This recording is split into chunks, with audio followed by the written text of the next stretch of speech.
Nuovo naufragio al largo di Lampedusa, tra i dispersi anche una bimba di 15 mesi, non si dà pace la madre che non è riuscita a trattenerla tra le braccia.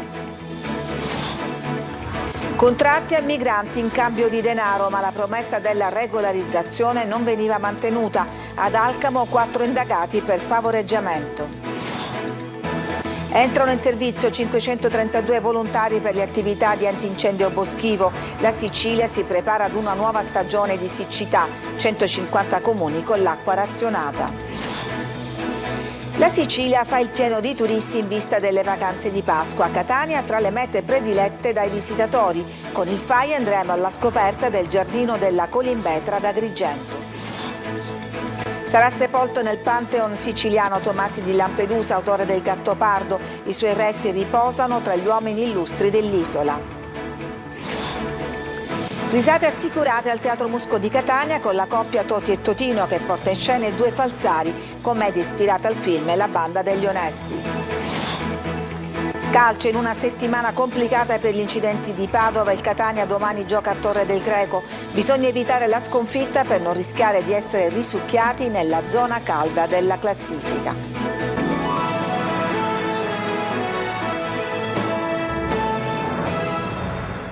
Nuova tragedia del mare a Lampedusa, affonda un barchino, dispersa una bimba di appena 15 mesi caduta in mare durante i soccorsi. Salvi in 44, tra loro c'è anche la madre della piccola che non si dà pace, Maglio Viola.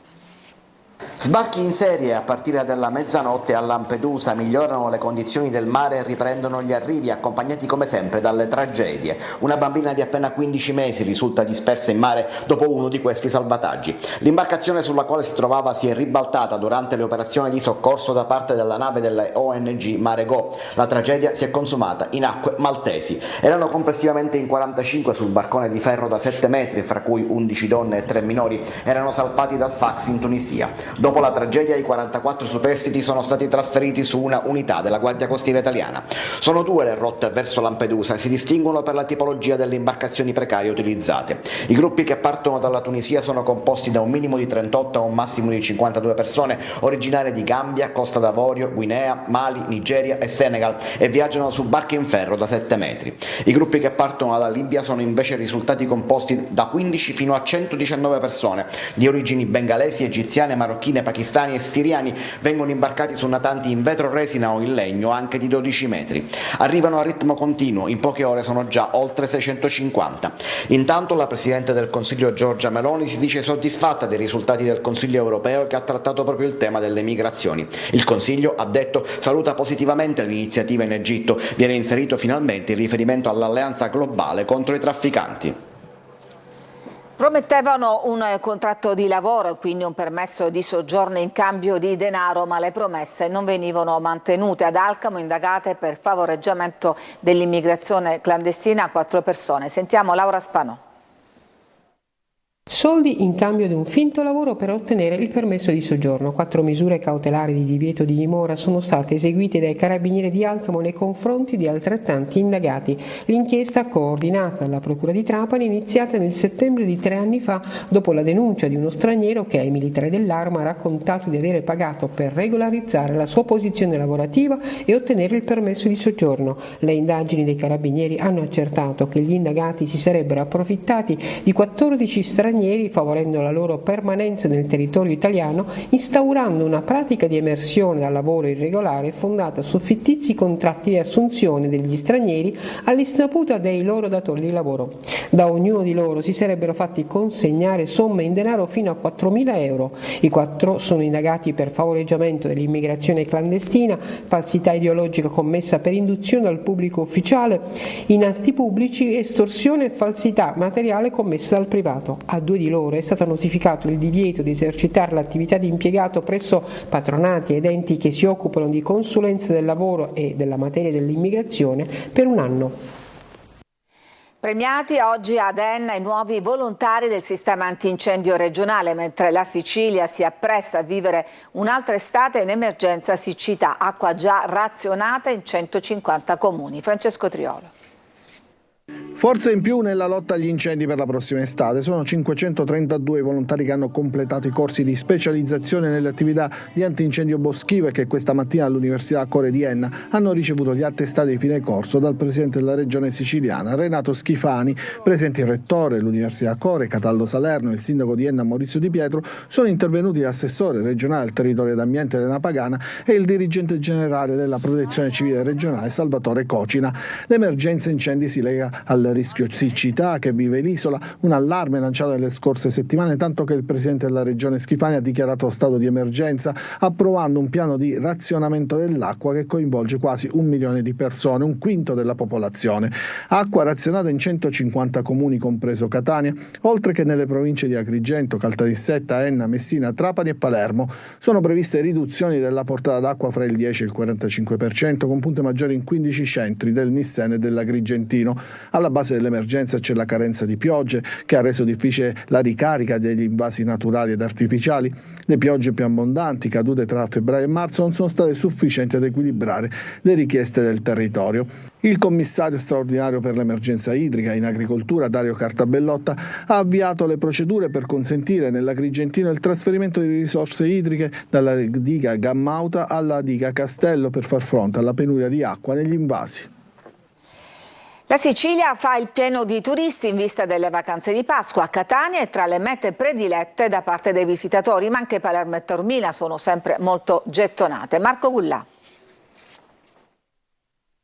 Tutti pazzi per la Sicilia, l'isola è tra le mete predilette da italiani e stranieri per le vacanze di Pasqua. Catania, Palermo, Taormina, Agrigento, arte, cultura e cibo sano, la combo perfetta per una vacanza da sogno. Tra le mete italiane spicca Catania, che è la terza città più ricercata dai viaggiatori tedeschi, la quinta per gli olandesi, la sesta per i francesi, l'ottava per i britannici, la nona per gli spagnoli e la decima per i portoghesi. Anche Palermo è tra le città più ricercate. Un fiume di turisti invade in questi giorni il capoluogo in vista anche delle vacanze di Pasqua. È una bellissima città, sì, diciamo che me l'aspettavo forse meno bella. Abbiamo scelto la Sicilia perché per festeggiare la nostra amica che compie gli anni, e allora volevamo un posto incantevole come Palermo. Da turismo cosiddetto di massa a quello d'élite in Sicilia adesso si ricerca la qualità. Molti stranieri scelgono l'isola. Devo dire un buon flusso di turismo estero che ha scelto Sicilia per queste vacanze di Pasqua, un turismo prevalentemente europeo in questa prima fase di una stagione che si presenta sicuramente con numeri interessanti. Veniamo da un 2023 importante, il 2024 sarà certamente dai previsionali che registriamo sulla stessa falsariga. Di élite no, è un turismo delle persone che comunque si documentano prima di venire, sono delle persone che hanno magari un minimo studiato, sanno già cosa vogliono andare a vedere. E allora alla chiusura non possiamo che farla fare a questo turista giapponese che dice Palermo è una città meravigliosa. Palermo is very beautiful city. This Jakarta is very very beautiful. I like Palermo. It's okay? Andiamo a scoprire una delle tante bellezze dell'isola con il FAI che ci porta nel giardino della Colimbetra ad Agrigento. Davide Sardo. Conoscere e apprezzare, proteggere e tutelare, valorizzando il patrimonio culturale e paesaggistico italiano e tramandarlo alle future generazioni. Da 32 anni le giornate di primavera del FAI, il Fondo Ambiente Italiano, sono testimonianza di ciò. È un'occasione preziosa e utile per scoprire un'Italia meno nota, luoghi difficilmente accessibili, dalle città ai borghi, dai monumenti ai paesaggi e ai luoghi insoliti e originali. Il tutto da raccontare coinvolgendo i visitatori. Tra oggi e domani sono una sessantina i siti da esplorare in Sicilia e tra di essi vi è un paradiso terrestre, il giardino della Colimbetra nella Valle dei Templi, luogo scelto dal FAI per festeggiare il traguardo di Agrigento, capitale italiana della cultura 2025, e dove ci siamo recati al mattino di oggi. Significa molto questa giornata anche perché è un'occasione per riuscire anche a conoscere questo magnifico giardino che è stato anche riportato grazie a FAI, questa associazione che ci ha aiutato, anche perché prima qua c'erano molti rifiuti e discarica che adesso possiamo vedere che è un bellissimo giardino, molto fiorito e soprattutto pieno di agrumi e frutti. Non sono mai venuta qui, o meglio sono sempre stata ai templi ma non mai al giardino della Colimbetra. Inoltre è molto bello, comunque è molto significativo visto tutto l'amore che gli hanno messo nel rifarlo. Grazie a Giornate Fai di Primavera noi riusciamo a fare raccolta fondi. Ricordiamo che il Fondo per l'Ambiente Italiano è una fondazione senza scopo di lucro e che quindi riesce a mantenere, a restaurare luoghi come il Giardino della Colimbetra. Un angolo di paradiso dove olivi secolari vegliano i giorni e le notti tra i frutti, come gli agrumi che inondano la valle coi loro profumi. Ieri la visita in Sicilia della segretaria del PD Elly Schlein, dai migranti al ponte all'autonomia differenziata, i temi toccati. Serve una Mare Nostrum europea, una missione di ricerca e soccorso nel Mediterraneo fatta dall'UE con l'aiuto di tutti i governi. Servono vie legali e sicure per l'accesso a tutti i paesi dell'Europa. Il segretario Dem Elly Schlein da Caltanissetta torna a parlare del tema dei migranti e sui provvedimenti adottati dal governo Meloni. Le persone che arrivano in Italia hanno dei diritti, ma non c'è giustizia se vengono bloccate solo perché il nostro è il primo paese europeo dove riescono a mettere piede, ha proseguito il segretario Dem, che ha partecipato alla conferenza programmatica del PD siciliano. Tra i temi affrontati anche l'autonomia differenziata, una riforma che secondo la Schlein non prova nemmeno a nascondere il vecchio disegno secessionista della Lega, perché non hanno messo neanche un euro in più. Non è giusto che chi nasce in questa isola, ha detto la segretaria del Partito Democratico riferendosi alla Sicilia, abbia 1 anno e 4 mesi di aspettativa di vita in meno rispetto a chi nasce al nord. Non è questa l'unità nazionale di cui parla la nostra Costituzione. Ci fermiamo, c'è una pausa per la pubblicità, torniamo dopo con altre notizie.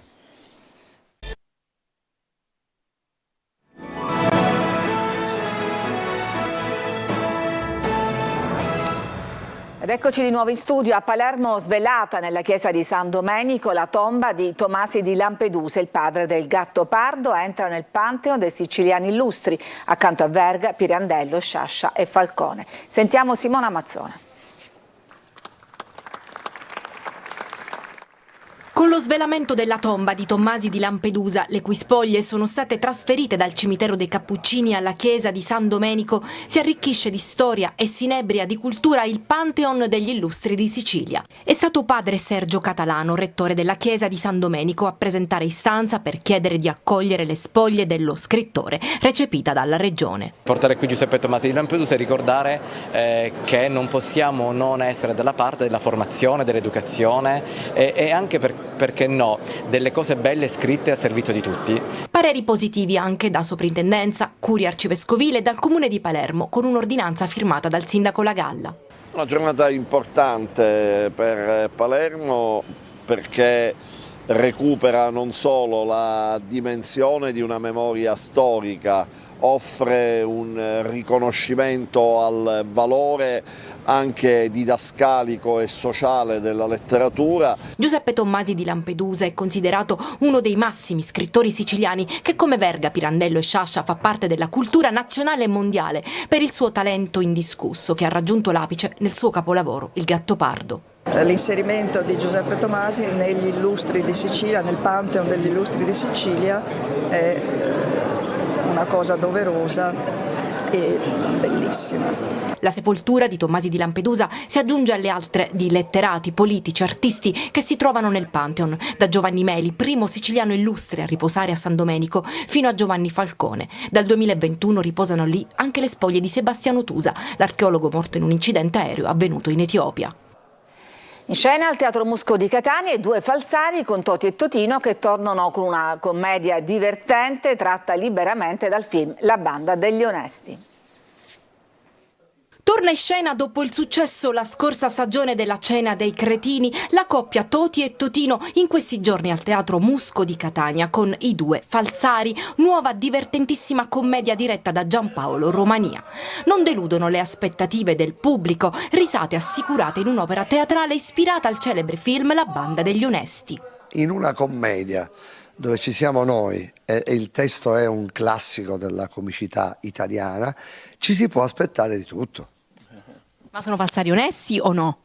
Ma allora, il caso li fa diventare falsari, ma sono 3 buoni proprio che non hanno, non spoileriamo, comunque sono buoni. La storia narra le vicende di una piccola banda di onesti cittadini che cerca di redimere la propria condizione sociale nel buffo tentativo di superare gli ostacoli di una vita trascorsa tra la rettitudine morale e i sani principi. Una commedia esilarante tra battute e scherzi degli attori anche in scena. I momenti esilaranti sono 2, i più importanti. Il primo è la commedia per il pubblico, però poi c'è un momento nel quale la commedia noi ce la facciamo per noi e quindi lì c'è il nostro divertimento che può capitare fra noi colleghi, uno scherzetto, un qualcosa, un quid. Assieme a Toti e Totino un ottimo cast con Giuseppe Balsamo, Gianluca Barbagallo, Alfio Belfiore, Maria Chiara Pappalardo, Loredana Scalia e Viviana Toscano. I 2 falsari saranno in scena nel fine settimana e ancora dal 5 al 7 aprile al Teatro Musco di Catania. Chi dei 2 sarebbe più capace di spacciare una moneta falsa? Io. Vabbè, ma pure io. Bisogna vedere, attenzione, perché oggi come oggi non credo che sia molto semplice spacciare, però a livello di scherzo, così come abbiamo fatto lì. Lui di carattere è pure spacciato, per cui c'ha questo. Che ecco, quindi posso spacciare più facilmente. Perché è spacciato. Esatto.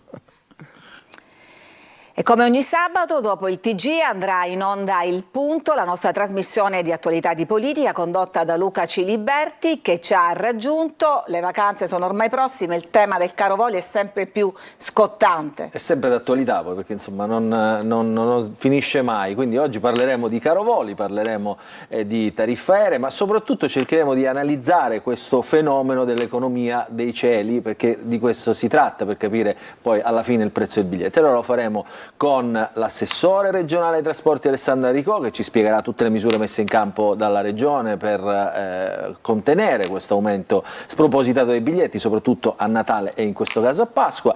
Poi ospiteremo curiosamente il nuovo capo, il nuovo direttore, diciamo così, di questa compagnia aerea ad azionariato popolare, che è Aerolinee Siciliane, che vorrebbe ripartire, quindi una compagnia di bandiera. Cercheremo di spiegare e raccontare che cos'è, poi le analisi col professore Romano, il professore Armao, parleremo di insularità, insomma un sacco di cose come sempre all'interno della nostra trasmissione. Poi la buona notizia, parleremo di tartarughe intrappolate dalle plaze, quindi ci sono anche dei volontari che fanno questo e che impiegano il loro tempo su questa questione. Quindi, insomma, e poi una cosa particolare, quindi attenzione, preparate i telefonini se ci seguirete, perché manderemo per la prima volta un questionario, cioè noi vi faremo delle domande attraverso un QR code, quindi sullo schermo un QR code da inquadrare e potrete accedere al nostro questionario. Quindi oggi puntata come sempre ricchissima. E anche tecnologica, un po' tecnologica. Allora, come sempre in onda alle 14.30 dopo il TG e poi in replica alle 21.30 su Antenna Sicilia in streaming sulla Sicilia Web. Grazie a Luca Ciliberti, noi ci fermiamo per la pubblicità.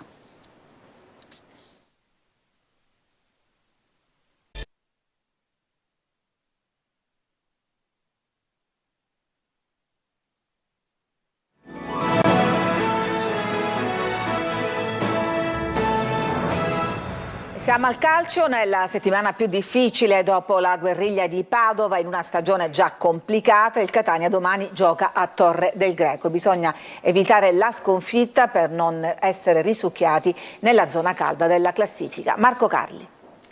Mentre le indagini della Digos di Padova e Catania proseguono, sono attesi altri provvedimenti giudiziari. Da martedì scorso, dopo la guerriglia dell'Euganeo, non deve essere stata impresa facile per Michele Zeoli fare in modo che il Catania restasse concentrato sul campo.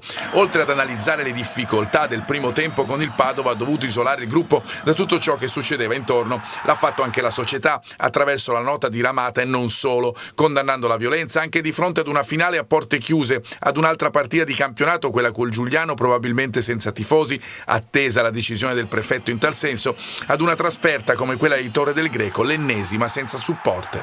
C'è tanta amarezza e per quanto riguarda noi come squadra abbiamo vissuto fino a mercoledì tutta questa situazione, ma da giovedì ci siamo rimessi con la testa alla partita di domani.